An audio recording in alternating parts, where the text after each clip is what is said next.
Zolotaya korona sizga bergan pulni siz qaytarmasangiz, ular bankrot bo'lmaydi.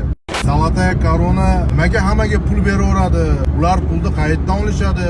Biz ularga pulni qaytarmasak, ular bankrot bo'lib yopilib ketmaydimi deb so'rabdi.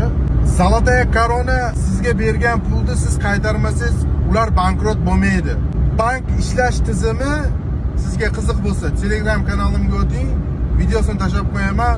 Siz ularga 10 ni bersangiz, ular siz bergan 10 ni birini olib qoladi, 9ni yana foizda aylantirish uchun boshqa odamlarga kredit sifatida beradi.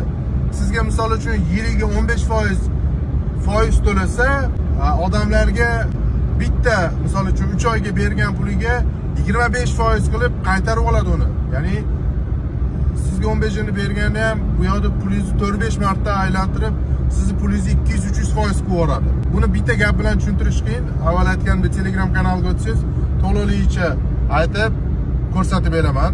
Ya'ni menda videosi bor. Zolotaya korona aynan sizga bergan puli bilan ular yopilib ketmaydi, bankrot bo'lib. Shu sababdan cho'chimang, brat, lekin qarzingizni albatta qaytaring.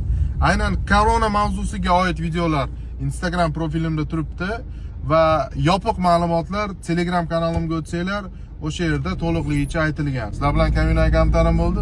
Salomat bo'lasizlar.